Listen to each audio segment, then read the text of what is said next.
Muy bien, perfecto. Pues vamos a empezar a platicar de este tema. Yo les voy a hablar de manera breve, voy a tratar de sintetizar el conocimiento que tenemos sobre el registro fósil y la historia evolutiva de uno de los grupos más diversos de seres vivos que todos conocemos, que son los insectos. Los insectos, pues en la actualidad son un grupo tremendamente común, familiar, diverso.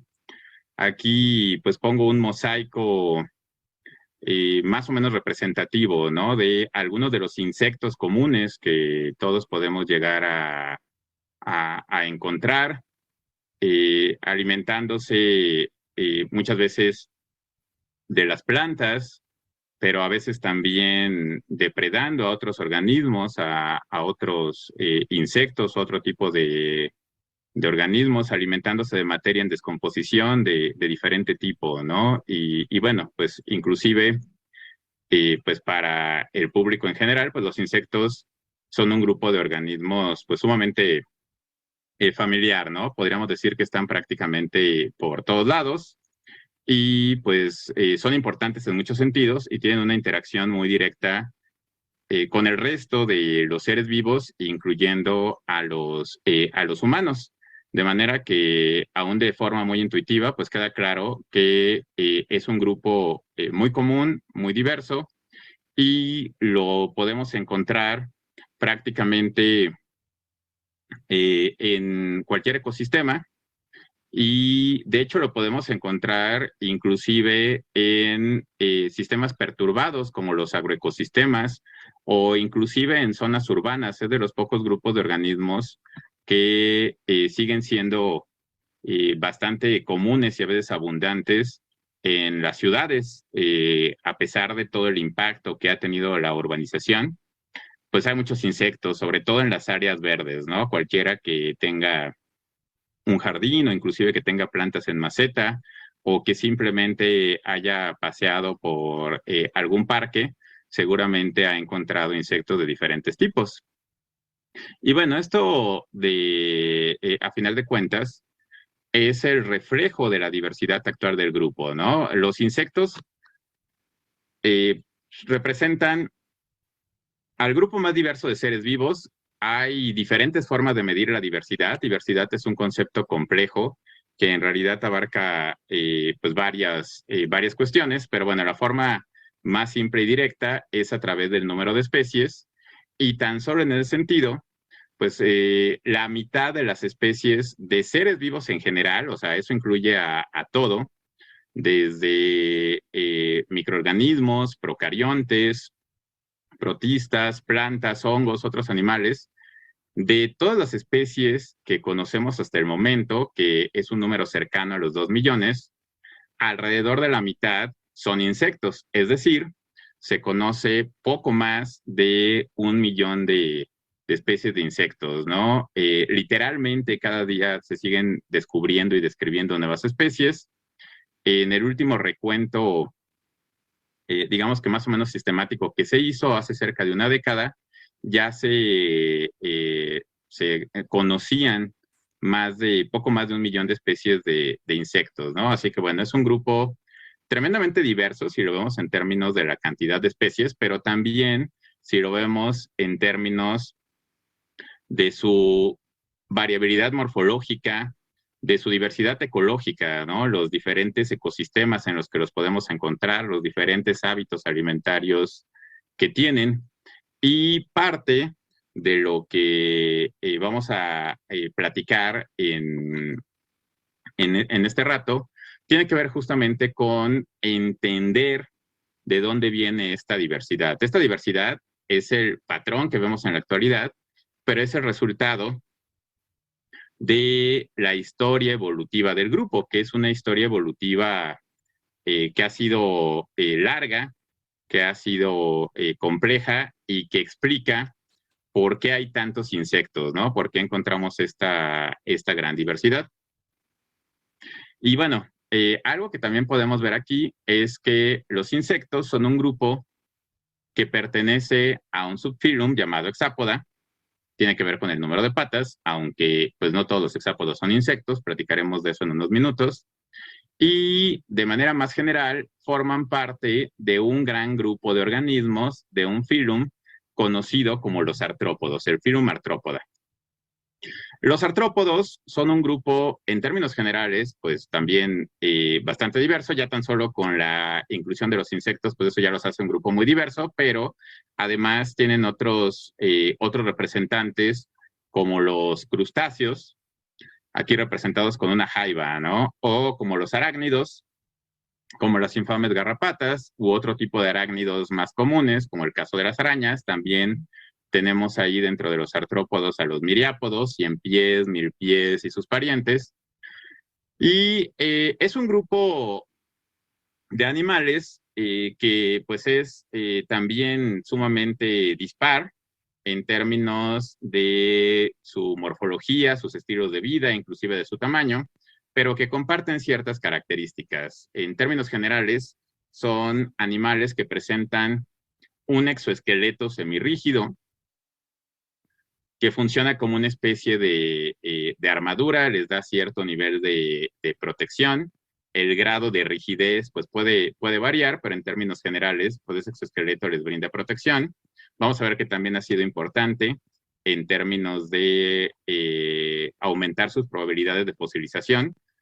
También eso les da una presencia relevante a los artrópodos en general en el registro fósil. Platicaremos de eso igual en un momento. Otras características distintivas son la tagmosis, es decir, la regionalización. En todos los artrópodos, el cuerpo está dividido en varias regiones reconocibles, cada una formada por cierto número de segmentos. A eso le llamamos tagmas. Todos los artrópodos tienen tagmas, pero cada grupo tiene un patrón de tagmosis distintivo. Por ejemplo, los insectos presentan 3 tagmas, una cabeza, un tórax y un abdomen. Un arácnido presenta 2 tagmas. Un miriápodo también presenta 2 tagmas, aunque son diferentes, ¿no? Entonces, bueno, la tagmosis también es algo muy distintivo de los artrópodos. Y lo que de hecho le da nombre al grupo es la presencia de apéndices. Y esos apéndices están distintivamente segmentados y están articulados entre cada uno de los segmentos. Podríamos decir que los artrópodos son animales tan segmentados que no solo el cuerpo está formado por varios segmentos, sino que cada apéndice está formado por cierto número de segmentos, ¿no? Y en ese sentido, pues los artrópodos son un poco como esas figuras móviles articuladas, ¿no? Es una analogía bastante apropiada. Los artrópodos son un grupo en general muy diverso, pero además es un grupo muy antiguo. Los apéndices, bueno, cuando hablamos de apéndices pensamos en patas, pero en realidad en los artrópodos los apéndices son mucho más que patas. Parte de la evolución del grupo tiene que ver con la evolución de sus apéndices y en muchos de ellos los apéndices que originalmente eran patas, algunos de ellos se han modificado para cumplir otras funciones, como por ejemplo conseguir alimento o cuestiones inclusive como en las arañas la producción de seda, ¿no? Que lo hacen a través de algo que se llaman hileras, que son apéndices modificados. Entonces, bueno, los artrópodos, en términos generales, son un grupo muy variado, muy diverso, entre otras cosas porque son un grupo muy antiguo. Los artrópodos están entre los animales más antiguos, ¿no? De hecho, los artrópodos surgieron a principios del Paleozoico, hace aproximadamente 540 millones de años, en el Cámbrico, que es el primer periodo del Paleozoico, como parte de un evento muy importante en la historia de la vida, en el cual surgieron la mayoría de los representantes de los grandes grupos animales, ¿no? Que siguen existiendo inclusive en la actualidad, un evento conocido como la explosión cámbrica.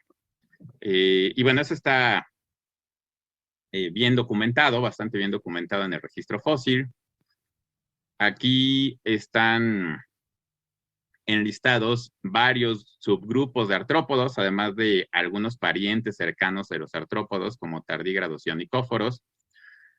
Puede verse que prácticamente todos ellos son de origen paleozoico, aunque varios, de hecho, desde los inicios del paleozoico, desde el cámbrico, y hay ciertos yacimientos representativos, ciertos Lagerstätten, que son muy ilustrativos de estos orígenes, en general de la expresión cámbrica, pero en particular de los orígenes de los artrópodos, ¿no? Quizá el más famoso es Burgess Shale, la cantera de Burgess, que está en Canadá, en la Columbia Británica. Hay algunos todavía de mayor antigüedad, como Shenyang, en China, y otros un poco más jóvenes, pero pues también célebres por el grado de preservación, como Orsten. Y pues ahí encontramos múltiples fósiles de artrópodos que nos dan una idea de cómo fueron los orígenes del grupo. Y una de las primeras lecciones del registro fósil es que de hecho los artrópodos fueron un grupo tremendamente diverso prácticamente desde su origen, ¿no? Si precisamente la expresión cámbrica se caracteriza, y por eso se le llama de esa forma, por una diversificación explosiva, eso se aprecia de manera particularmente clara en el caso de los artrópodos. En esos primeros yacimientos que nos representan a los artrópodos cámbricos, como la famosa fauna de Burgess Shale, podemos encontrar ya desde un primer momento una gran variedad, incluyendo a varios grupos de artrópodos peculiares que fueron relativamente efímeros en la historia de la vida, que en realidad no tienen un parentesco tan directo con ninguno de los artrópodos que encontramos en la actualidad. Marrelomorfos como Marrel splendens, dinocarídidos como Opavinia regalis, o como el famoso Anomalocaris, que era el gran depredador de esos primeros momentos del Cámbrico. Algunos otros, que de hecho ahora todo parece indicar que no son artrópodos, pero que son parientes cercanos como Lucigenia, que tienen morfologías muy particulares, porque reitero, pues son, bueno, quitando a Lucigenia, los demás son claramente artrópodos, pero pues en realidad no pertenecen a ninguno de los linajes de artrópodos que encontramos en la actualidad, ¿no? Son grupos que pues existieron durante algunos millones de años, varios de ellos solamente existieron durante el Cámbrico, algunos llegaron a alcanzar, al menos algunos de sus parientes todavía están registrados en yacimientos inclusive silúricos, devónicos, pero pues digamos que estos, o sea, hubo una primera gran radiación de artrópodos, pero varios de esos linajes pues no llegaron hasta la actualidad. De hecho, les digo, fueron en términos relativos efímeros, ¿no? Podríamos decir que fueron más o menos efímeros. De hecho, en una de las ediciones más famosas de este libro de Stephen Jay Gould, La vida maravillosa, en donde justamente narra el descubrimiento de la cantera de Burgess y también describe a varios de los organismos allá encontrados, pues justamente lo ilustran con el artrópodo emblemático del sitio, ¿no? Anomalocaris. Pero bueno, podemos encontrar ahí también otros artrópodos que pertenecen a linajes que fueron mucho más longevos, algunos de ellos ya extintos, como los trilobites, pero pues los trilobites fueron un grupo que a diferencia de los anteriores, no solamente llegó a ser mucho más longevo, los trilobites esencialmente vivieron durante el Paleozoico completo, casi 300 millones de años, y además en algunos momentos del Paleozoico, sobre todo en los primeros periodos, Cámbrico, Ordovícico, llegaron a ser un grupo dominante, llegaron a ser sumamente abundantes, también bastante diversos. Y de hecho también desde esos primeros fósiles de artrópodos cámbricos podemos encontrar representantes de algunos de los linajes que han llegado hasta la actualidad, al menos a los primeros miembros, a los ancestros de esos linajes, ¿no? Por ejemplo, ya hay quelicerados, qué es el grupo al que pertenecen los arácnidos. Los arácnidos todavía no aparecían en el Cámbrico, los arácnidos ya fueron un grupo de aparición posterior, pero sus ancestros, por ejemplo, Santa Caris, este es el primer quelicerado inequívoco que se conoce, ¿no? Y un tiempo después, por ejemplo, en el Ordovícico, aparecen otros grupos notables de quelicerados, como los euriptéridos. Aquí este es un fósil de euriptérido, los famosos escorpiones de mar, célebres porque, bueno, fueron de los artrópodos que han alcanzado mayores dimensiones, ¿no? Algunos rebasando los 2 metros de longitud. En la fauna del Cámbrico también encontramos crustáceos, no tan bien representados en Burgess Shale, pero ahí, bueno, sobre todo en Orsten, en el yacimiento de Orsten, y faunas similares, lo que conocemos como la fauna de Orsten, es particularmente rica en crustáceos, también muy diferentes a los crustáceos actuales, pero que ya tenían características muy distintivas del grupo. Inclusive no solamente hay crustáceos adultos fosilizados, sino también larvas de crustáceos fosilizadas, ¿no? Esta es una larva nauplio encontrada en Orsten, y bueno, la larva nauplio es un tipo de larva muy distintiva de los crustáceos, así que bueno, no hay duda de que desde esos primeros momentos de la historia de la vida animal, varios de los linajes actuales de artrópodos ya estaban presentes. De hecho, de los que se consideran los 5 linajes principales en la diversificación de los artrópodos, 3 ya estaban presentes desde el Cámbrico: los trilobites, los quelicerados y los crustáceos. Los otros 2, miriápodos y hexápodos, son más jóvenes, y de hecho, los hexápodos, que es el grupo que incluye a los insectos, se consideran el linaje principal, el subfilum más joven dentro de los artrópodos, ¿no? Pues es una cuestión relativa, pero bueno, comparado con los grupos previos, de hecho, los insectos tuvieron una aparición posterior. ¿Qué tan posterior? Bueno, ahí empezamos con algunas polémicas y con algunos debates. Hay estimaciones, por ejemplo, esta de un libro, el libro de Grimaldi y Engel de Evolución de los Insectos, del 2005. Ahí presentan una filogenia que representa la historia evolutiva del grupo, la historia evolutiva de los insectos, y nótese que ahí señalan el origen de los insectos en la frontera entre el silúrico y el devónico, ¿no? Entonces, de acuerdo a su estimación, los insectos se habrían originado hace aproximadamente entre 400 y 420 millones de años, ¿no? Poco más de 100 millones de años después de la explosión cámbrica. Y hay algunas estimaciones que lo consideran un grupo un poco más antiguo y que de hecho datan sus orígenes ya claramente al silúrico, inclusive a veces todavía antes, ¿no? Pero bueno, sobre todo, otro trabajo importante en este sentido es esta filogenia, que es una filogenia de los insectos, publicada por Bernard Missoff y colaboradores en el 2014. Este es un trabajo muy amplio, es un verdadero esfuerzo de colaboración, es un artículo que literalmente tiene más de un centenar de coautores, 101 coautores para ser exactos, entre ellos un investigador mexicano, por cierto, José Luis Navarrete Heredia, un coleopterólogo de la Universidad de Guadalajara, que colaboró en el estudio, porque de hecho esta filogenia de los insectos es un análisis filogenómico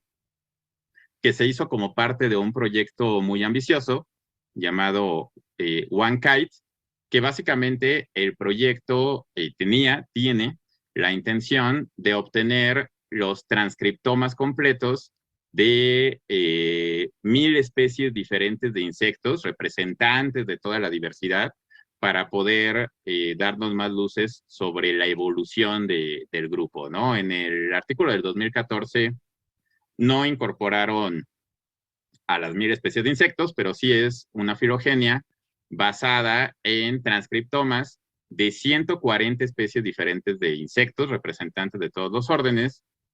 Con base en eso, obtienen una filogenia bastante robusta y calculan también los tiempos de divergencia, los tiempos de aparición de los grupos.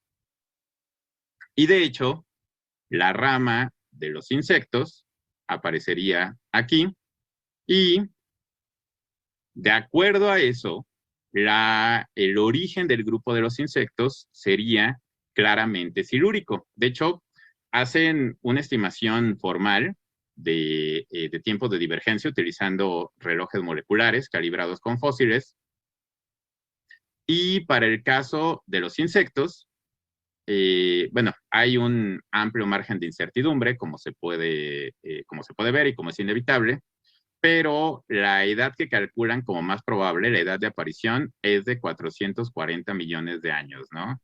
Es decir, pues justamente en el silúrico temprano, estos serían los insectos, ¿no? Ectognata es un sinónimo de los insectos. En unos minutos, de hecho, se entenderá mejor por qué a los insectos también les llaman entognatos. Entonces, ellos calculan 440 millones de años para la aparición de los insectos y, de hecho, 480 millones de años para la aparición de los hexápodos, el linaje al que pertenecen, que de hecho sería ya inclusive dentro del Ordovícico temprano.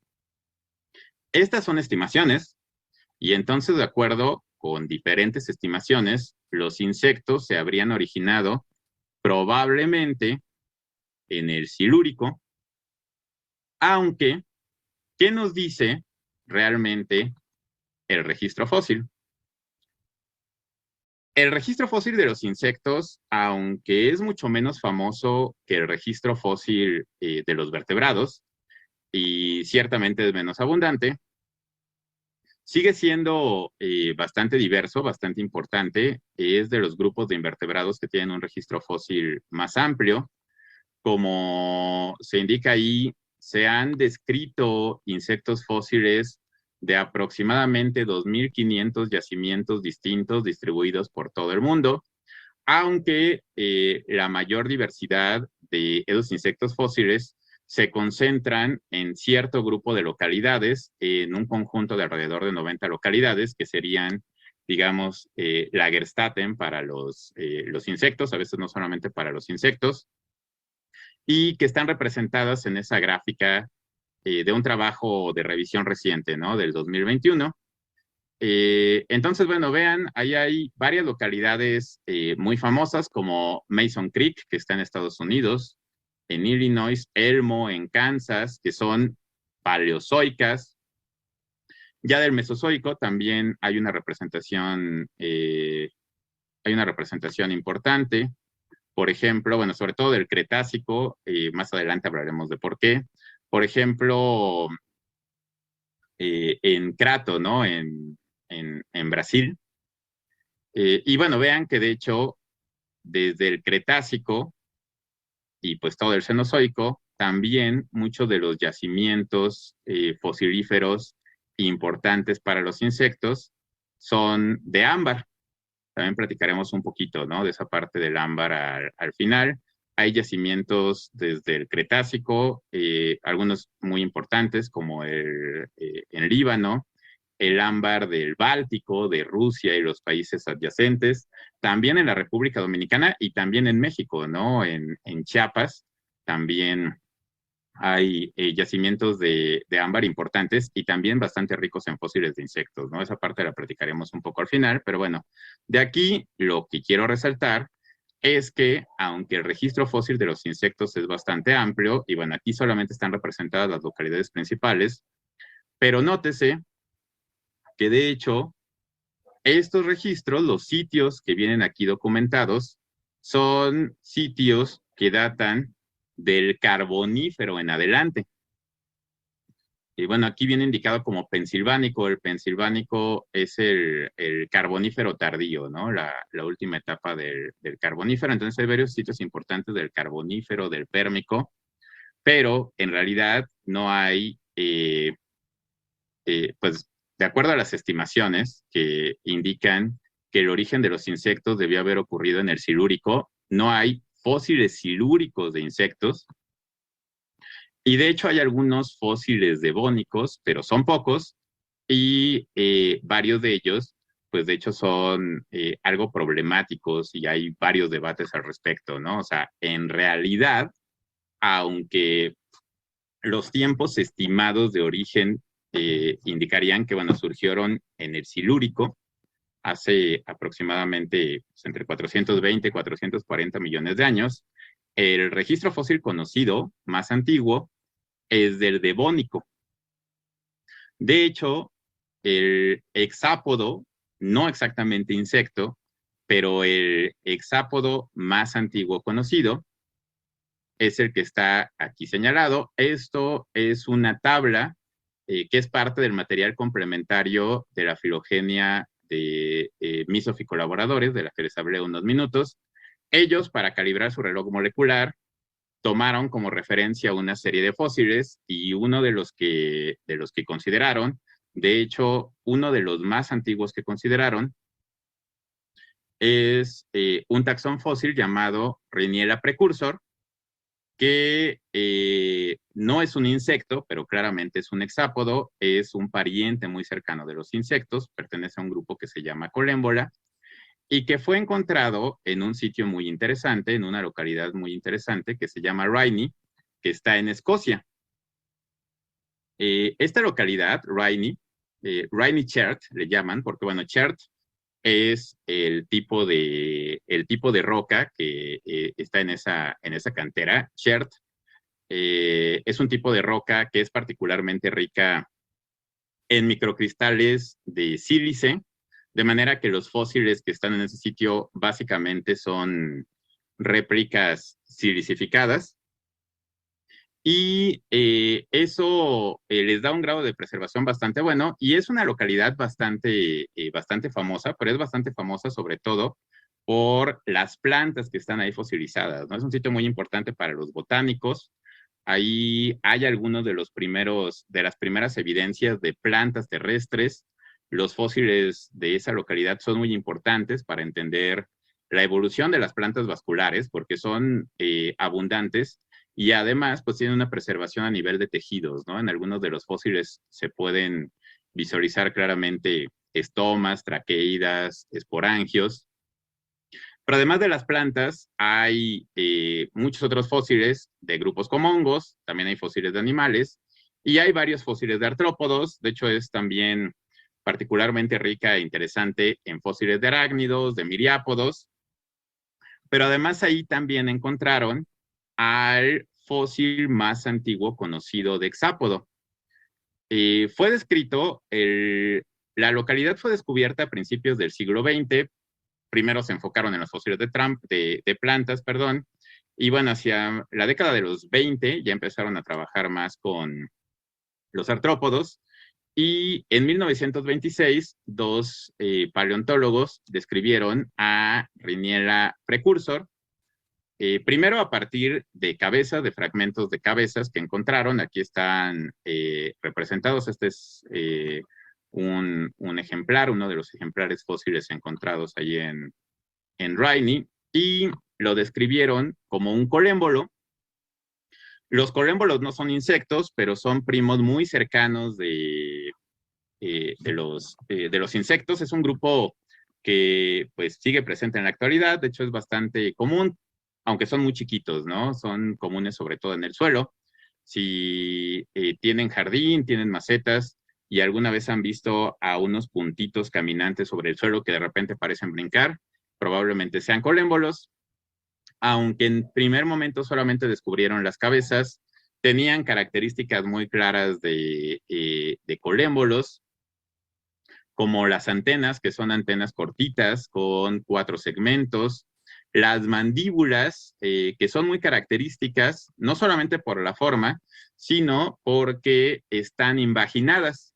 Justo por eso hace unos momentos les decía que en una de las figuras de la datación de Misov, los insectos venían marcados como ectognata, porque sus parientes más cercanos, los otros hexápodos que no son insectos, cuando no se alimentan, tienen las mandíbulas y el aparato bucal en general retraído, lo retraen, lo guardan en una especie de saquito, por eso no se ven como sobresaliendo, y por eso se dice que estos grupos son entognatos.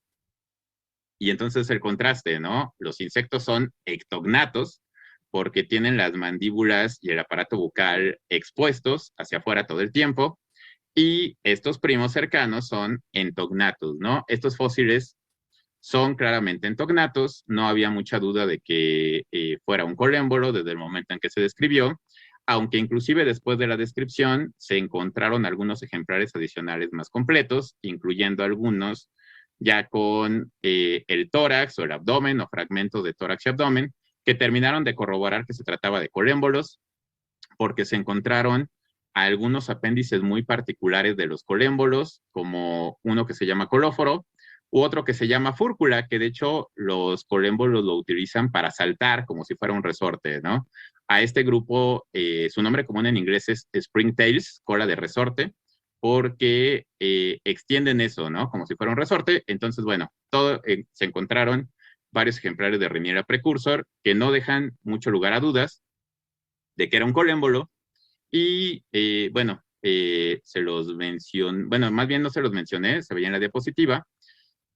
La localidad de Rainy es una localidad de edad claramente devónica. De hecho, sí se han hecho, por la importancia del sitio, sí se ha hecho datación radiométrica con uranio-plomo, y entonces hay cálculos bastante precisos, ¿no? Que le dan una edad de alrededor de 412 millones de años. Entonces podríamos decir que el hexápodo más antiguo conocido, que es Riniera precursor, tiene una edad de aproximadamente 412 millones de años.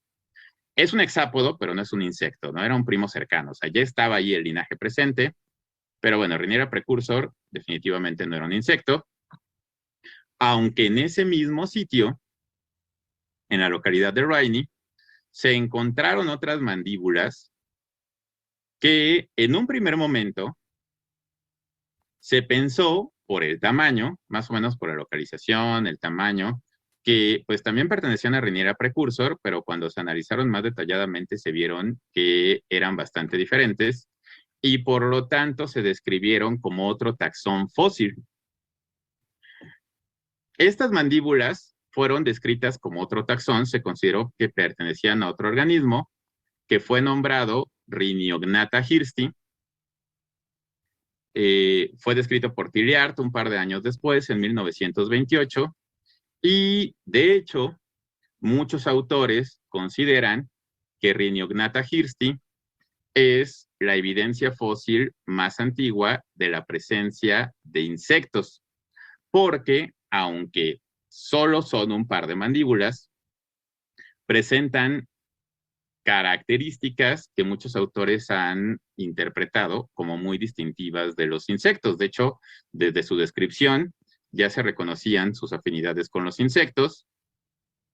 Y en el 2004, Michael Engel y David Grimaldi hicieron una reevaluación del ejemplar, en este caso de Rhiniognatha hirsti. Sí es un ejemplar único, solamente se encontró un par de mandíbulas con algunos tejidos asociados, y a partir de esa reinterpretación, ese reanálisis, bueno, más bien ese reanálisis, ellos concluyen que Rhiniognatha hirsti no solamente pertenece a un insecto, sino que de hecho es un insecto ya con ciertas características más o menos derivadas, ¿no?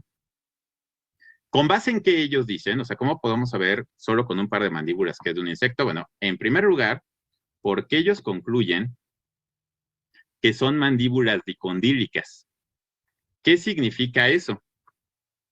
Nótese la diferencia general en forma entre las mandíbulas de Riniera, del colémbolo, y las mandíbulas de Rhiniognatha, que se debe a varias cuestiones, pero una muy importante, a que las mandíbulas de Riniera, como las mandíbulas de los hexápodos no insectos, o inclusive de los insectos más ancestrales, siguen teniendo una musculatura y una articulación de una pata. Las mandíbulas son apéndices modificados, muy modificados, evolucionaron, cambiaron su función, pero vienen de patas, y eso lo sabemos porque en las mandíbulas ancestrales siguen teniendo toda la musculatura que tiene una pata, y además tienen un solo punto de articulación que les da más movilidad. En algún momento de la evolución de los insectos, en algún momento muy temprano de la evolución de los insectos, surgió un segundo punto de articulación de las mandíbulas que les permite funcionar de manera más eficiente, porque realmente una mandíbula pues no requiere moverse en muchas direcciones como una pata. Básicamente pues solo requiere hacer dos movimientos, abrir y cerrar, de manera que tener dos puntos de articulación con el resto de la cabeza permite que el movimiento de la articulación sea más como una bisagra. Esos puntos de articulación se llaman cóndilos. Las mandíbulas ancestrales se llaman mandíbulas monocondílicas. Estas mandíbulas con dos puntos de articulación se llaman mandíbulas dicondílicas, y se considera que Rhyniognatha hirsti tiene esas mandíbulas que constituyen el taxón, ya son mandíbulas dicondílicas, ya se ven dos puntos de articulación, y de hecho, Engel y Grimaldi van un poco más allá, y con base en los patrones de dentición y en una presunta área molar que indicaría ya un mayor nivel de especialización para procesar alimento, concluyen que no solamente es un insecto, sino que de hecho posiblemente ya pertenece al linaje de los insectos voladores, que ya involucra un momento adicional en la evolución del grupo, ¿no? Y entonces, Engel y Grimaldi consideran a estas mandíbulas como pertenecientes claramente a un insecto volador. Y esto, pues, es la razón por la cual se estima que los insectos habrían surgido, de hecho, desde el Silúrico. Porque, bueno, Rhyniognatha hirsti tiene una edad, igual que Riniela, de aproximadamente 412 millones de años, pero ya es resultado de un proceso evolutivo dentro del linaje de los insectos, ¿no? Entonces, pues por eso el cálculo es que los insectos deben haber surgido antes. De hecho, este es otro de los fósiles que Misov y colaboradores utilizan para la calibración de su reloj molecular, y es una de las explicaciones de por qué remontan el origen de los insectos hasta el Silúrico, ¿no? Aproximadamente 440, hace 440 millones de años. Sin embargo, la interpretación de Rhyniognatha hirsti como perteneciente a un insecto no es tan unánime ni tan inequívoca. Se ha cuestionado en diferentes momentos y, de hecho, de manera más o menos reciente, Hauck y Hauck hicieron un reanálisis bastante exhaustivo en donde cuestionan algunas de las interpretaciones de Engel y Grimaldi, por ejemplo, la presencia de un área molar o el número de dientes que habían descrito, y sobre todo reinterpretan una estructura asociada, o sea, algo que siempre había sido enigmático de estas mandíbulas eran estas proyecciones, se habían interpretado como apodemas, que son invaginaciones del exoesqueleto para la inserción de músculos. Los insectos tienen apodemas en la cabeza, pero no tan desproporcionadamente grandes, y estos autores lo reinterpretan como posibles restos de glándulas maxilares que están presentes glándulas mandibulares, perdón, de glándulas mandibulares que están presentes en otro tipo de artrópodos. De hecho, la conclusión de estos autores es que las mandíbulas de Rhyniognatha hirsti son más consistentes con mandíbulas de un miriápodo, de un 100 pies, que de un insecto. Entonces, aunque muchos autores consideran a Rhyniognatha hirsti como el insecto fósil más antiguo conocido, hay ciertos debates respecto a su pertenencia a los insectos, que en general es algo que pasa con la mayoría de los hexápodos del Devónico, ¿no? Por ejemplo, otro fósil interesante del Devónico es Devonioxapodus boxbergensis. Este fue descrito en Alemania, en la región de Hunsrück, que bueno, es una cantera de pizarra, también más o menos famosa, hay varios fósiles espiritizados, sobre todo hay fósiles de equinodermos, de otros grupos de invertebrados. Y pues desde el momento en que hablamos de equinodermos, estamos hablando de fósiles marinos, que también es parte de lo interesante. En el 2003, estos autores describieron a un fósil que interpretaban como un hexápodo marino, definitivamente no un insecto, tenía igual varias características que no se ajustaban a los insectos, pero por su aparente patrón de tagmosis, por su aparente patrón con 3 regiones bien distintivas y una región intermedia que parecía tener 3 pares de apéndices, consideraban que representaba a un hexápodo marino. En lo que presumiblemente era el abdomen, se observaban vestigios de apéndices, ¿no? Entonces consideraban que representaba parte del proceso de reducción de apéndices abdominales.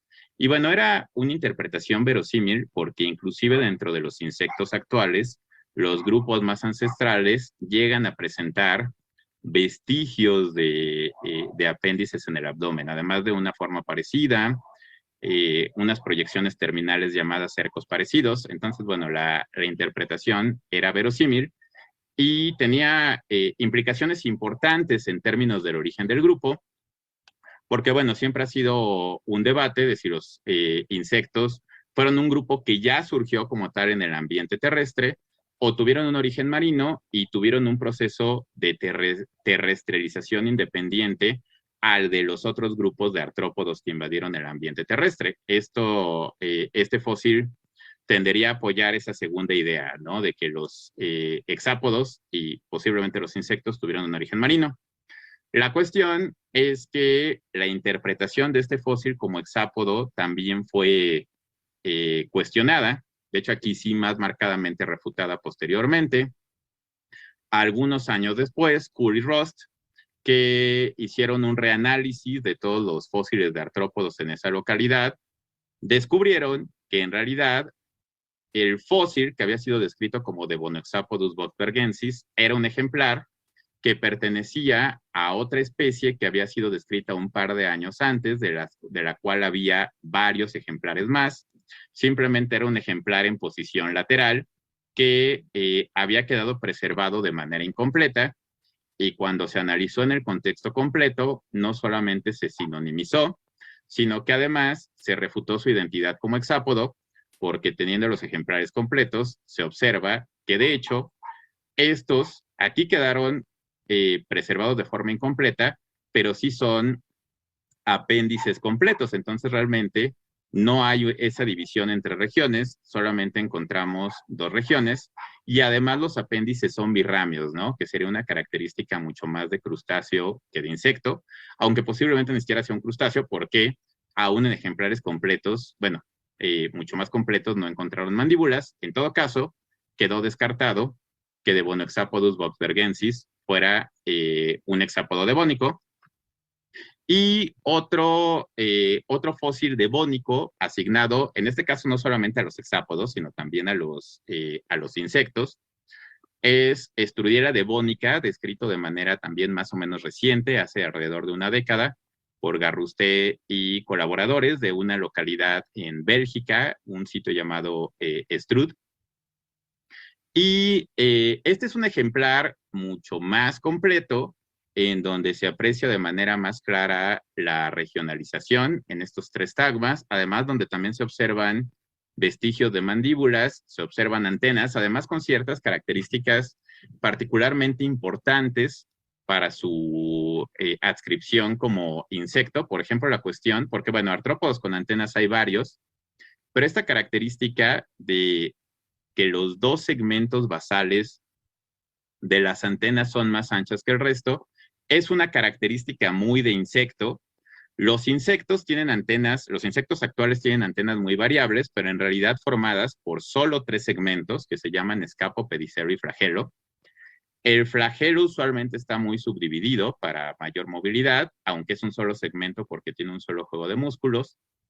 El escapo y el pedicelo distintivamente son más anchos porque, de hecho, entre escapo y pedicelo hay un órgano sensorial muy característico de los insectos que se llama órgano de Johnston que permite detectar el movimiento de una parte de la antena con respecto a otra.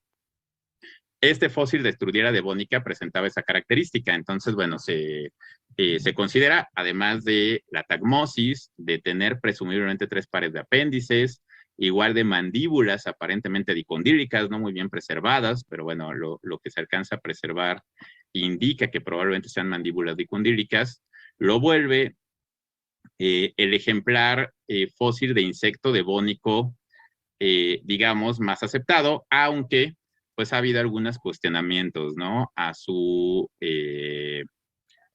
ubicación como insecto. Un poco después, un año después, algunos autores cuestionaban, aunque es un cuestionamiento un poco diferente a los que se han hecho con Rhinognata o con Devonexapadus, ¿no? En el sentido de que aquí no se da una explicación alternativa, sino que simplemente se cuestiona que Garruste y colaboradores sobreinterpretaron algunas características del fósil o vieron algunas cosas que no son tan claras. Por ejemplo, esta cuestión crítica de los primeros segmentos de las antenas. De hecho, en el fósil, justamente la parte que está menos preservada son los primeros segmentos, ¿no? No se ve una articulación.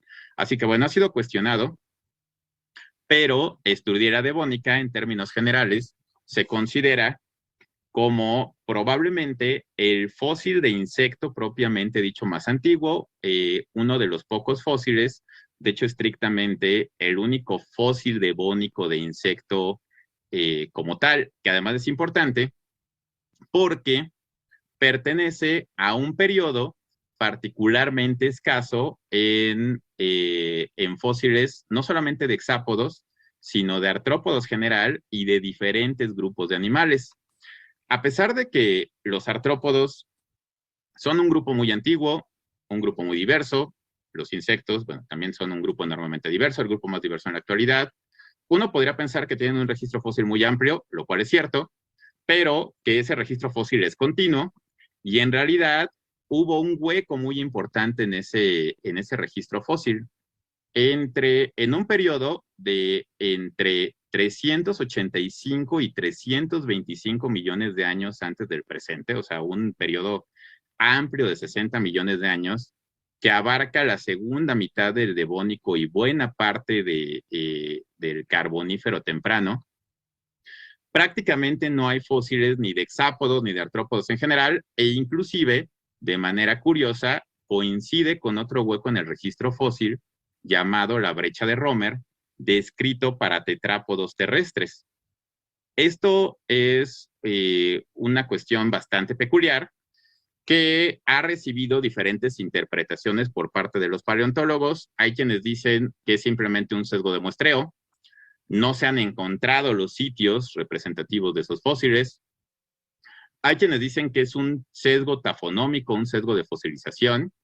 Hubo cambios en las condiciones ambientales que hicieron menos probable la fosilización de dos organismos, y hay quien lo considera un fenómeno biológico real. De hecho, esto es algo que sí se ha planteado, ¿no? Porque precisamente en ese periodo, entre el Devónico medio y el Carbonífero temprano, en ese hueco, que, bueno, le llaman brecha de Romer, que es un poco más angosta para el caso de los tetrápodos, más amplio, vean, para el caso de los hexápodos. Antes de eso, había pocos fósiles, pero en ese hueco prácticamente no hay nada, y en cuanto termina ese hueco, surge de manera abrupta en el registro fósil una gran diversidad de insectos. Entonces, y bueno, no solamente de insectos, en general de organismos terrestres. Algunos autores han asociado eso con oscilaciones en las concentraciones de oxígeno en la atmósfera. El Paleozoico, sobre todo los primeros momentos de la vida en la Tierra, pues tuvieron algunas oscilaciones importantes en los niveles de oxígeno, pero justo en ese periodo se ha asociado a una disminución en la concentración de oxígeno en el aire atmosférico que de alguna forma disminuyó la tasa de diversificación de los animales terrestres, ¿no? Y en ese sentido, ese hueco de Romer y ese hueco de los hexápodos representa un fenómeno biológico real de un linaje que ya existía, pero que durante ese periodo no tenía condiciones tan apropiadas para diversificarse, Y una vez que se restablecieron, y no solamente se restablecieron, lo platicaremos en unos momentos, en la segunda parte del Carbonífero los niveles de oxígeno tuvieron un incremento espectacular. Eso hizo que los insectos tuvieran una diversificación muy amplia, aunque ciertamente sí hay un sesgo de muestreo, porque cuando termina este hueco en el registro fósil, de repente aparecen, es como una especie de explosión cámbrica, pero pues aquí una explosión pensilvánica a escala, porque aparecen, ven, aquí está la asociación, cuando disminuyen las concentraciones de oxígeno, disminuye enormemente la abundancia de artrópodos, sobre todo la diversidad de nuevos órdenes, y después de eso hay un brinco. Y bueno, eso indica que posiblemente sí hubo una radiación más o menos abrupta, pero bueno, aquí hay una cuestión, porque entonces de repente en el registro fósil hay pocos fósiles de hexápodos del Devónico, y de hecho son del Devónico más o menos temprano, del Devónico temprano, habíamos dicho aproximadamente 410 millones de años. Bueno, en el caso de estudiar Devónica no lo mencioné, pero la edad calculada del sitio es de 360 millones de años. Y después vuelve a haber fósiles de insectos, aunque aquí ya muchísimos fósiles de insectos, hasta el Carbonífero tardío, al Pensilvánico, más o menos de 320 millones de años antes del presente en adelante. Pero de repente aparecen un montón de grupos que además comparten la característica de que ya eran todos salados. Así que parece, depende, exactamente cómo ocurrió, depende un poco de la interpretación de este hueco de los hexápodos en el registro fósil, pero ciertamente uno de los eventos muy importantes en la evolución del grupo, que explica por qué hay tantos insectos en la actualidad y que explica por qué a partir de este momento tuvieron una diversificación muy amplia, fue precisamente que en ese momento aparecen las alas.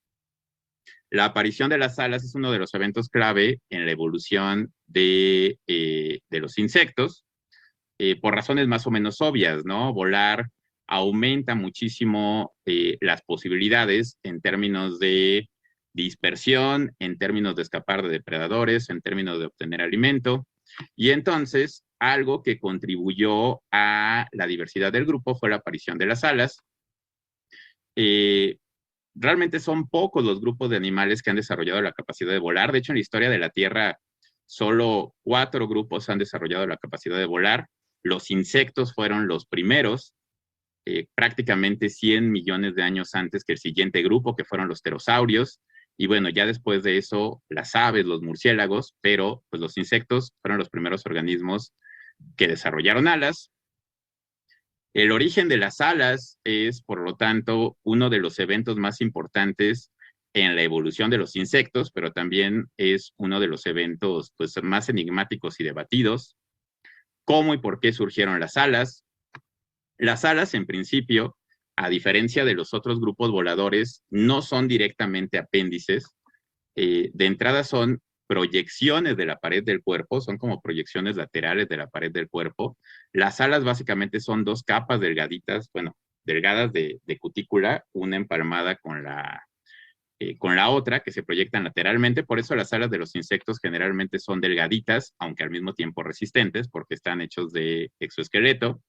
Las únicas partes ensanchadas son las venas, que además las venas no solamente son importantes para el funcionamiento de las alas de los insectos, porque por ahí pasan nervios, por ahí pasan las tráqueas, pasa el oxígeno, y también definen la mecánica y la dinámica del vuelo, sino que también son muy importantes para la identificación, porque cada grupo de insectos tiene un patrón de venación distintivo. Esto es particularmente importante para los fósiles, porque justamente por sus características de ser estructuras planitas, flexibles, pero a la vez formadas por exoesqueleto, son de las estructuras que más se fosilizan, y así como mucho del registro fósil de los mamíferos pues, son dientes, mucho del registro fósil de los insectos voladores son alas, ¿no? Pero a partir de los patrones se pueden identificar. Vean, estos son ejemplos varios de fósiles alados del Paleozoico. Este también es del Paleozoico tardío, del Pérmico, y por ejemplo, este es un fósil integrado por una sola ala, pero que se reconoció claramente como una cucaracha. Curiosamente, es una cucaracha del Pérmico uruguayo. ¿Por qué? Porque la venación es esencialmente idéntica a la de las cucarachas actuales. Así que bueno, la venación también es algo muy importante. Las alas son muy importantes para los insectos, pero ¿cómo surgieron? Son parte de la clave del éxito, ¿no? Hay modificaciones. Por ejemplo, los escarabajos. ¿Por qué hay tantos escarabajos? Generalmente los insectos alados, no todos los insectos tienen alas, pero la mayoría de los insectos las presentan. Los insectos alados generalmente tienen dos pares de alas. Por ejemplo, en los escarabajos ocurrió un evento evolutivo muy importante. El primer par se endureció todavía más, ya no le sirven para volar, pero sirven como una funda protectora que le da lo mejor de los dos mundos. Siguen teniendo un segundo par funcional. Cuando tienen que volar, vuelan. Ustedes seguramente han visto una catarina volar, pero cuando aterriza, pliega sus alas y ese primer par modificado que se llaman élitros le sirve como protección. En otros grupos, por ejemplo en las moscas, a las moscas les llaman dípteros porque tienen solo un par de alas funcionales, pero el segundo no desaparece, sino que se convierte en estabilizadores. Por eso es que las moscas, a pesar de tener solo dos alas funcionales, vuelan también porque tienen estabilizadores integrados. Así que bueno, las alas fueron claves en la evolución de los insectos. ¿De dónde vienen? Es todo un tema de discusión. Hay varias propuestas. La propuesta más aceptada es que las alas surgieron como lóbulos paranotales, es decir, al principio no estaban articuladas, no podían batir las alas, que es algo que se requiere para el vuelo sostenido, pero en un primer momento eran simplemente, más bien, más que alas, eran como alerones, como proyecciones laterales, y entonces, de acuerdo a esta hipótesis, los primeros insectos, más que volar, planeaban. Esto está asociado con la temporalidad del registro fósil de los insectos alados, que más o menos coincide con la aparición de la arborescencia en las plantas, y entonces se asocia con que los insectos empezaron a asociarse con las plantas, que ha sido otra de las claves de su éxito, y entonces planeaban de una planta a otra, pero también por el hecho de que varios de los fósiles paleozoicos carboníferos y pérmicos de insectos presentaban no solamente dos pares de alas, sino que en el primer segmento torácico, que en los insectos actuales carece de alas, algunos insectos del Paleozoico presentaban algo que en un primer momento parecía como un par adicional de alas, pero que se ha documentado ampliamente que de hecho no estaban articuladas, eran solo lóbulos paranotales. Y entonces, por eso muchos investigadores han pensado que originalmente en los tres segmentos torácicos, al principio había lóbulos paranotales y por esas cosas de la vida y de la evolución, en algún momento, los del segundo y tercer par se articularon y eso ya les permitió llevar a cabo un vuelo sostenido. Hay muchos grupos fósiles que tienen lóbulos paranotales, uno muy destacado, porque además es de los grupos de insectos más comunes y abundantes del Paleozoico, es este grupo, los paleodictiópteros. Este es uno de los pocos linajes de insectos que se han extinto. En realidad, cuando hablamos de paleodictiópteros, son varios órdenes, los paleodictioptéridos. En la actualidad se reconocen 4 órdenes distintos. Había varias diferencias desde el tamaño, algunos de ellos llegaron a ser muy grandes, ahorita vamos a hablar de eso, de los insectos gigantes del Carbonífero. Algunos llegaron a tener envergaduras que rebasaban el medio metro de ala a ala, pero compartían ciertas características, la forma general del cuerpo, 2 pares de alas muy desarrolladas, estas proyecciones terminales, estos cercos, y además tenían un aparato bucal ya modificado para alimentarse de plantas. Los paleodictiopteridos se consideran de los primeros insectos herbívoros, que les decía, también ha sido una de las claves del éxito de los insectos, su asociación con las plantas. Y hay fósiles de adultos, pero también hay fósiles de los juveniles, de las ninfas. En los juveniles, las alas, cuando están en desarrollo, vean que tanto las alas como los lóbulos paranotales se ven igualitos, ¿no? Esto ha sido parte de la idea de que las alas empezaron simplemente como alerones, como proyecciones llamados lóbulos paranotales, y en algún momento se articularon. Hay otra hipótesis que plantea, y tiene implicaciones, digamos, más profundas, porque plantea un origen del vuelo no tan asociado a las plantas, sino más bien asociado a un estilo de vida acuático, porque de hecho plantea que las alas surgieron como derivaciones de branquias, porque hay otro grupo de insectos dentro de los primeros insectos que aparecieron, los efemerópteros, las efímeras, que en la actualidad pues siguen existiendo. Los adultos son insectos voladores, pero los juveniles son acuáticos y para respirar en el agua tienen proyecciones de la pared del cuerpo, del abdomen principalmente, que son muy parecidas a alitas pequeñas, tienen tráqueas por donde circula el oxígeno, y entonces realmente son como alas pequeñas. Y entonces algunos autores han encontrado y han propuesto, de hecho, como homólogas, estas branquias con las primeras alas, y esto tiene cierto soporte de algunos estudios moleculares y de biología del desarrollo, que estudiando patrones de expresión comparada de genes homólogos, han encontrado que algunos genes que intervienen en la expresión de las alas son equivalentes a genes que intervienen en la diferenciación de parte de las patas en crustáceos. Así que, aunque la hipótesis de los lóbulos paranotales en general ha sido más aceptada, sobre todo por la evidencia paleontológica, esto sigue siendo un debate abierto. Sea como sea, en algún momento surgió la capacidad de vuelo, las alas articuladas, eso abrió posibilidades tremendas para la evolución de los insectos. Lo vemos desde el momento en que, aunque no todos los insectos, perdón, me regreso un momento, vean, hay grupos de insectos que no tienen alas y nunca los han tenido, pero su diversidad es muy baja. El mejor reflejo del impacto de la aparición de las alas es la diversificación que se generó a partir de justamente de ese momento. Otro grupo de los primeros grupos que aparecieron fueron las libélulas, en la actualidad del orden Odonata, pero que pertenece a un linaje más amplio, los odonatópteros. Es un grupo que de igual manera hay registros desde el Carbonífero, y de hecho, dentro de los odonatópteros, o sea, odonatóptera no son solamente las libélulas modernas, ahí se incluyen algunos órdenes que ya están extintos, como Protodonapta y Geróptera, que son notables porque incluyen a los insectos más grandes que se han conocido.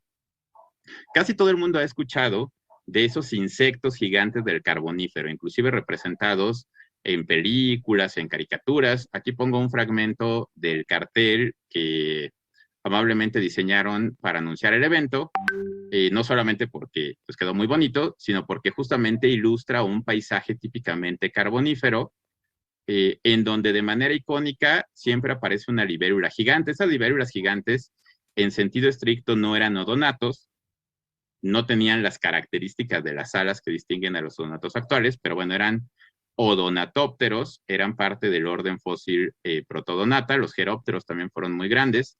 ¿Qué tan grandes? Se han encontrado alas que se pueden identificar por la venación, por los patrones de venación.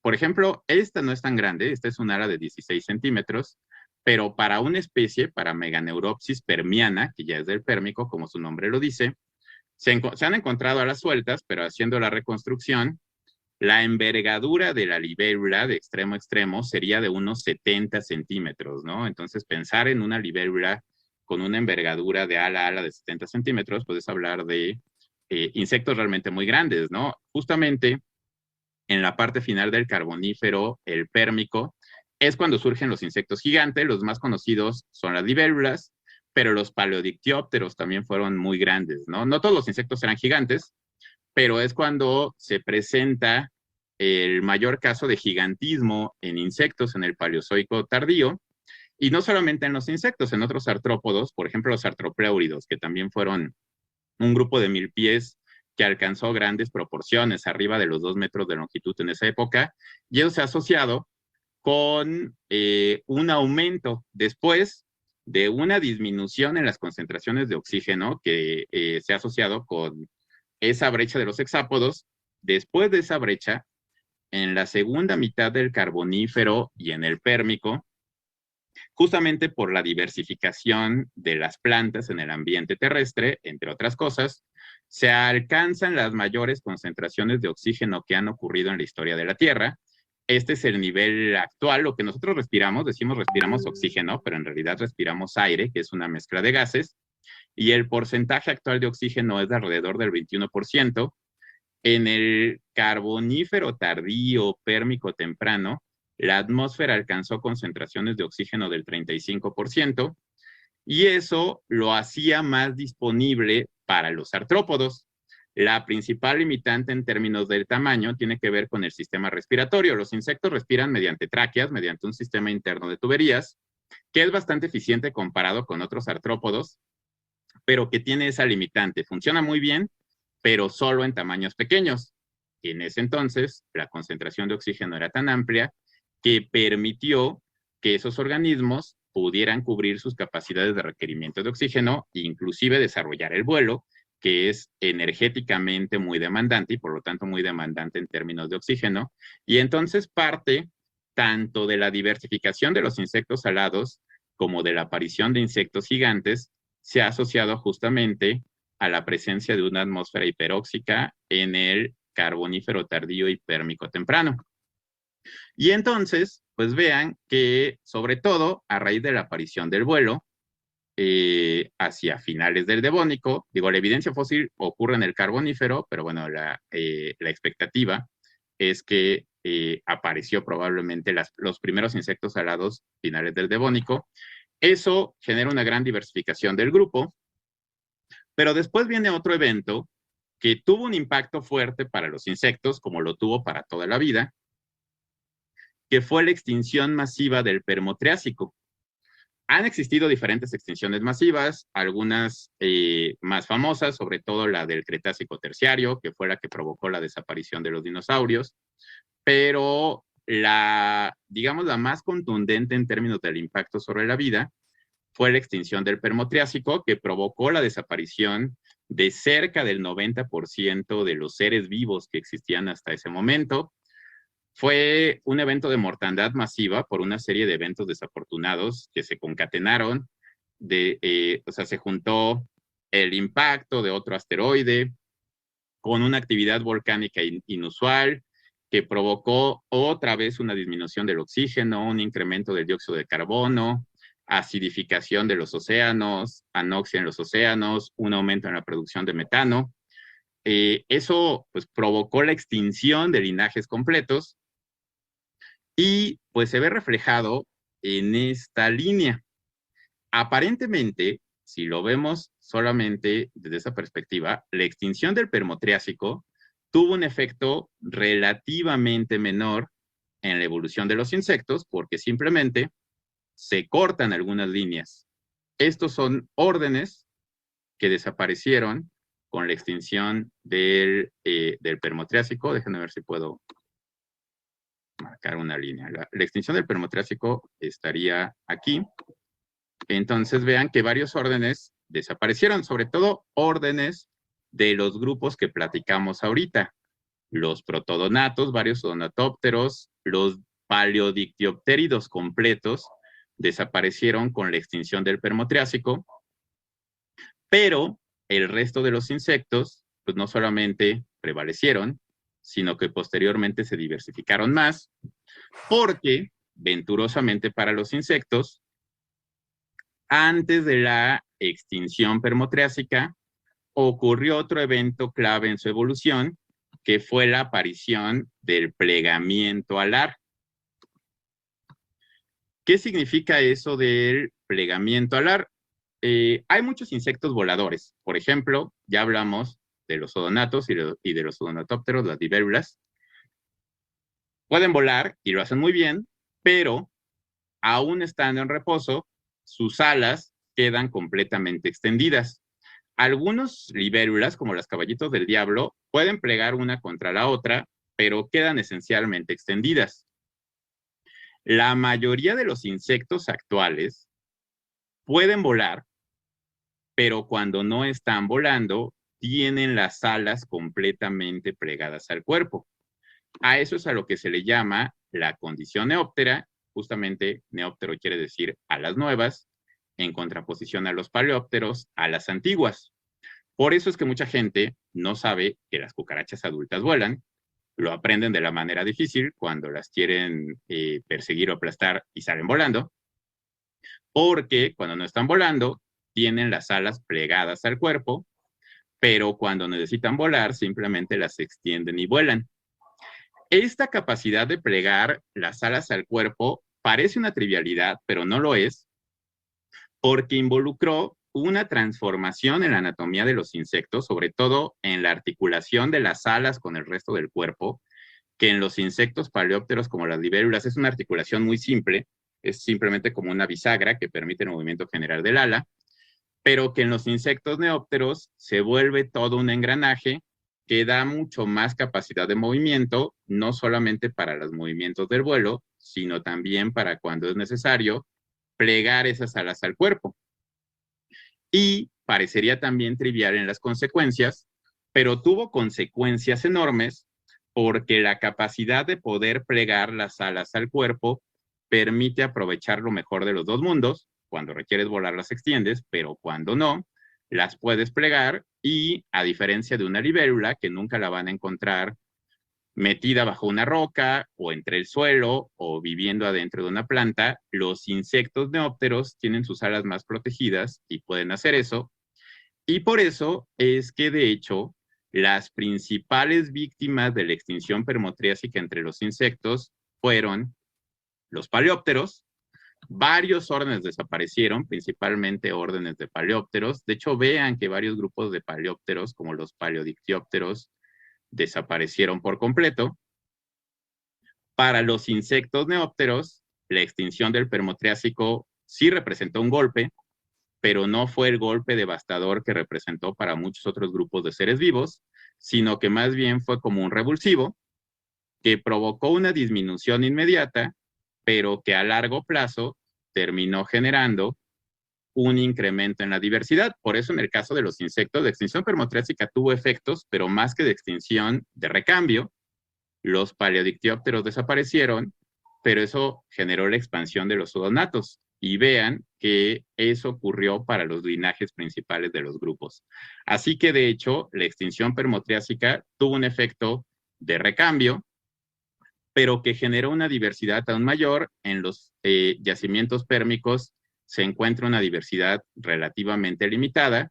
Realmente toda una fauna nueva de insectos se encuentra a partir del Mesozoico, ¿no? Vean, después de la extinción permotriásica, empieza un crecimiento considerable en la diversificación del grupo, y sobre todo en este gran grupo de los neópteros, esa capacidad de plegamiento alar que genera tres grandes linajes. Voy a platicar, bueno, ya me he extendido un poco, entonces los voy a mencionar solo de manera muy rápida y mostrar algunos de sus fósiles, ¿no? Por ejemplo, los polisneópteros, también llamados ortopteroides, un grupo que incluye a insectos muy familiares como chapulines, grillos, pero también incluye termitas, mantis, cucarachas, insectos palo.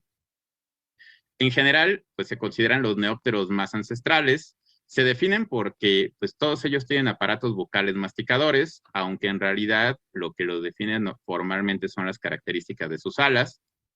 Es un grupo que surgió desde el Carbonífero temprano y que de hecho algunos de sus linajes desaparecieron como parte de la extinción permotriásica, pero empezó a diversificarse mayormente a partir del Mesozoico. Los protortópteros eran netamente paleozoicos y desaparecieron. Algunos otros grupos que llegaron a ser muy grandes, como los titanópteros, pero dentro de los grupos actuales, aquí empezamos a encontrar diversificación desde hábitos alimentarios aquí empieza a incrementarse la asociación con las plantas como alimento, la herbivoría, y sobre todo en este grupo de los Polineoptera, los ortopteroides, es donde evoluciona por primera vez la socialidad en un linaje que es el linaje de las termitas, que de manera muy curiosa, las termitas pertenecen al linaje de las cucarachas. Las cucarachas, el linaje de las cucarachas se llama Dictyóptero, es de un origen muy antiguo, desde el Paleozoico hay evidencia de cucarachas, pero a partir de las cucarachas se generaron grupos como las mantis, podemos decir que las mantis son descendientes de cucarachas altamente especializados para la depredación. De hecho, hay un orden fósil que es una especie de intermedio entre mantis y cucaracha, Alienoptera, con cuerpo de cucaracha, pero cabeza y aparentemente hábitos de mantis. Y dentro de las cucarachas, usualmente pensamos en las cucarachas de las ciudades, pero en realidad las cucarachas son un grupo muy diverso que presentan algunos comportamientos como cuidados parentales, que fueron la base para que cierto linaje eventualmente diera lugar a las termitas, que fueron los primeros organismos sociales. La aparición de la socialidad está documentada en el registro fósil. Los organismos sociales más antiguos son las termitas, que hay fósiles desde hace 120 millones de años, ¿no? En el Cretácico temprano. Entonces, en los polineópteros aparece la eusocialidad. Otro linaje importante fueron los hemipteroides. Los hemipteroides incluyen a chinches, pulgones, piojos y anexos. Y lo importante de los hemipteroides es que aquí empieza a diversificarse los hábitos alimentarios. Aquí empiezan los primeros grupos importantes de insectos parásitos como los piojos o como algunas chinches, aunque también muchos empiezan a explotar más ampliamente las plantas. De hecho, los hemipteroides se caracterizan por modificaciones muy marcadas en su aparato bucal. Ya no son los típicos masticadores con mandíbulas como los ortopteroides. Aquí muchos tienen modificaciones de manera que más bien pican, chupan, succionan, tienen estiletes, que es otro de los grandes eventos importantes en la evolución de los insectos, la diversificación en los aparatos bucales que ocurre principalmente a partir del Mesozoico. De hecho, en el Mesozoico, sobre todo en la formación Crato en Brasil, hay, bueno, muchos fósiles muy bien conservados de varios grupos, pero sobre todo muchos hemipteroides en donde se reconocen claramente por su aparato bucal modificado, como una especie de jeringa o de estilete. Y pues de hecho en el caso de los piojos ha habido todo un debate. Hace un par de años se hizo un descubrimiento en ámbar de una pluma de dinosaurio que tenía unos insectos, entonces se interpretaron como presumibles piojos que se estaban alimentando y entonces decían, pues los piojos existían desde la época de los dinosaurios tenían piojos.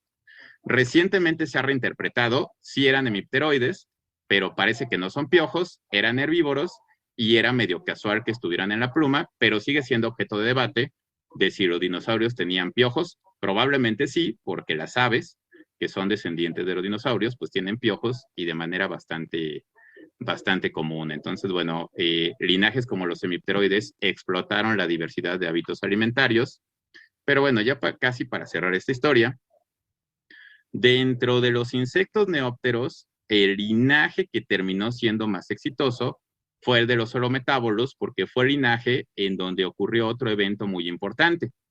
La aparición de las alas fue importante, la capacidad de plegarlas también, pero otra cosa clave fue la aparición de las larvas. Los holometábolos son los insectos que tienen larva cuando son juveniles y no es casualidad que en la actualidad constituyen más del 80% de todos los insectos. Los grandes grupos de insectos, los escarabajos, las mariposas, las moscas y mosquitos, las abejas, hormigas, avispas, son holometábolos porque los otros grupos de insectos, los adultos y los juveniles, son muy parecidos, cambia el tamaño, cambia el desarrollo de las alas, pero en los holometábolos hubo una transformación de manera que los juveniles son radicalmente diferentes al adulto, lo cual les permite utilizar de manera mucho más óptima los recursos porque esencialmente tienen nichos diferentes, aunque este organismo y este son el mismo, viven en lugares diferentes, comen cosas diferentes, y entonces la aparición de un estado juvenil de larva radicalmente diferente al adulto, también tuvo consecuencias clave que se reflejan en este patrón de diversidad y podríamos decir de éxito evolutivo, aunque no es algo sencillo porque es una transformación tan radical que involucra una etapa intermedia, lo que le llamamos pupa o crisálida, y que involucra toda una serie de transformaciones fisiológicas, metabólicas y del desarrollo. La evolución de la metamorfosis completa del larva adulto ha sido ampliamente estudiada desde el punto de vista evolutivo, de biología evolutiva del desarrollo, fisiológico, hormonal. Desde el punto de vista paleontológico, los holometábolos de hecho surgieron desde el Paleozoico. Hay evidencia escasa, pero evidencia de insectos adultos holometábolos y sobre todo de larvas paleozoicas, propiamente ya del Pérmico, pero muy contadas, porque además nunca fueron tan grandes como los paleópteros carboníferos. Pero en el Mesozoico es cuando ocurre la gran radiación de insectos holometábolos, en parte por la presencia de larvas, pero en parte también, y está muy relacionado, con la asociación habitual de las larvas con las plantas, y ese es otro factor muy importante para explicar por qué hay tantos insectos, porque desde muy pronto, pero particularmente en el Cretácico, se asociaron y coevolucionaron con las plantas, porque en el Cretácico es cuando surge el grupo más diverso de plantas, las angiospermas, las plantas con flor. Hay un registro fósil muy amplio de herbivoría, hojas que tienen mordiscos, galerías, madera con galerías, que reflejan esa asociación y se observa en el registro fósil. Estos grupos, la larva ayudó, pero los linajes que más se diversificaron fueron los linajes asociados a plantas. En el caso de los coleópteros, las familias más diversas empiezan a diversificarse en el Cretácico como resultado de la coevolución con las angiospermas. Los primeros coleópteros eran principalmente saprófagos, cuando en la actualidad la mayor parte del grupo, igual que los lepidópteros, son herbívoros, pero eso también desemboca en la polinización. La polinización es el ejemplo quizá más bonito de esa coevolución entre plantas y entre insectos, porque la polinización surgió de insectos que se comían a las plantas, pero las plantas le encontraron el lado positivo y entonces decidieron que valía la pena que se los comieran si con eso se llenaban de polen y cuando se iban a otra planta la ayudaban a reproducir. Hay evidencia fósil también muy interesante de esto. Los primeros polinizadores fueron los escarabajos, que de hecho comían las flores, comían el polen. Era algo más traumático para la planta, pero valía la pena porque se llenaban de polen y la pasaban a otras plantas. Por eso los grupos más ancestrales de plantas, como las magnolias o las guanábanas, son polinizadas por escarabajos.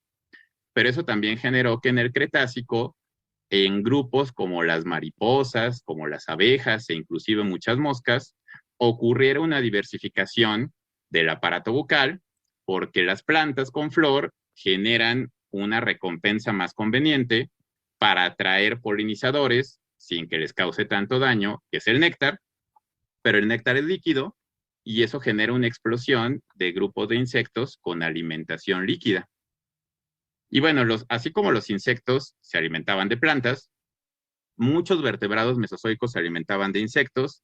El año pasado surgió un artículo interesante en donde, a partir de un coprolito de heces fósiles, no exactamente de dinosaurio, pero sí de un reptil dinosauriforme, analizaron con tomografía computarizada de rayos X esas heces fósiles y descubrieron que estaban llenas de escarabajos.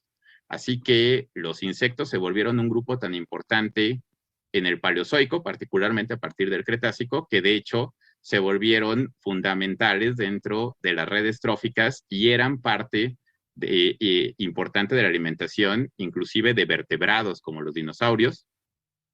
Y uno de los eventos finales que también terminó generando que no solamente sean un grupo muy diverso, sino muy abundante, fue la evolución de la socialidad. Ya había ocurrido en las termitas, en algunos hemipteroides también se generó, pero sobre todo ha ocurrido en holometábolos.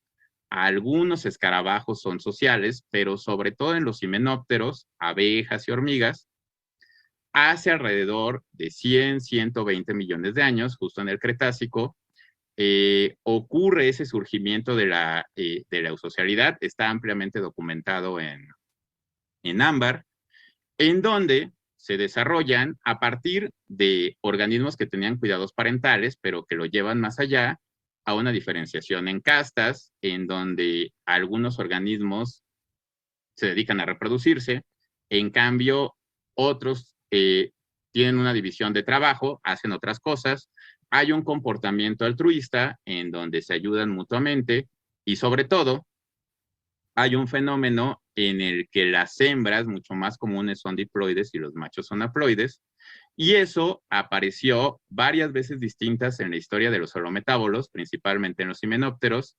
Los casos más famosos son las abejas y las hormigas, que les permiten funcionar como un superorganismo y que han permitido que grupos como las hormigas sean el grupo más abundante en los ambientes terrestres. En términos de biomasa, entre el 15 y el 20% de la biomasa total es de hormigas. Inclusive hay más biomasa de hormigas que de humanos, a pesar de que somos mucho más grandes. Y de hecho, las hormigas fueron las primeras, muchos millones de años antes que los humanos, en desarrollar actividades como la ganadería o como la agricultura. Como la ganadería, porque hay hormigas que ordeñan a otros insectos, cuidan a otros insectos para obtener alimento de ellos, de los pulgones. Inclusive eso se ha reflejado en las películas, por eso en la película de Bichos la reina tenía su pulgoncito, porque es como su ganado, los protegen para ordeñarlos. Y la agricultura, como estas hormigas portadoras de hojas, seguramente todo el mundo las ha visto y quizá hayan pensado, pues, ¿por qué no se comen las hojas en el lugar? Porque en realidad no se comen las hojas, sino que son el sustrato para cultivar hongos. Muchos millones de años antes que los humanos, varios grupos de insectos, algunas termitas, algunos escarabajos, pero principalmente las hormigas, desarrollaron la agricultura, más que de plantas, en ese caso de hongos, pero es genuinamente la actividad de preparar un sustrato y producir su propio alimento. Entonces, pues vean que gracias a la socialidad, eso digamos que es como el último gran evento evolutivo en la historia de los insectos, que no solamente explica por qué son tan diversos, sino en particular por qué casos como las hormigas son tan abundantes. Y bueno, prácticamente con esto cerraría. Tenía un apartado de ámbar, que es un tipo de fosilización muy importante. Ya creo que me he colgado bastante, entonces, bueno, solamente mostraré las imágenes. El ámbar es un tipo de fosilización muy interesante, más o menos reciente, porque el ámbar es resina fósil. Entonces, los árboles productores de resina surgen principalmente a partir del Mesozoico. La mayor parte del ámbar es cretácico. Bueno, del Cretácico en adelante, el ámbar mesozoico, de hecho, es menos común. Y la mayor parte del ámbar, de hecho, es más bien cenozoico y que incluye, por ejemplo, el caso de Chiapas. Los fósiles en ámbar de Chiapas son más bien, bueno, ahí dice oligocenos, pero en realidad más bien son del Mioceno, tienen más o menos entre 15 y 23 millones de años, pero es un tipo de fosilización particularmente interesante e informativo porque preserva muy bien la morfología e inclusive preserva comportamientos, puede preservar comunidades completas y puede preservar interacciones, como por ejemplo, este es un insecto, presumiblemente una termita, que fue atacada por hongos entomopatógenos y eso quedó preservado en ámbar, ¿no? Ameritaría una plática completa del ámbar, pero bueno, al menos quería platicar un poquito más de eso. Hay varios libros completos sobre el tema. Y bueno, es un tema realmente muy amplio. Traté de dar una visión lo más cursorial posible, pero bueno, el grupo es diverso, entonces inevitablemente hablar de su evolución y de su registro fósil pues es amplio, pero bueno, con esto concluyo.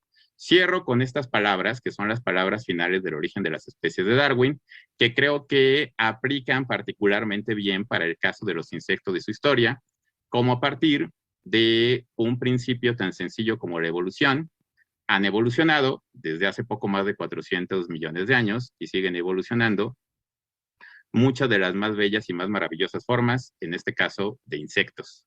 Pero bueno, con esto cierro la plática y pues reitero de nuevo el agradecimiento a los organizadores por la invitación. Muchas gracias.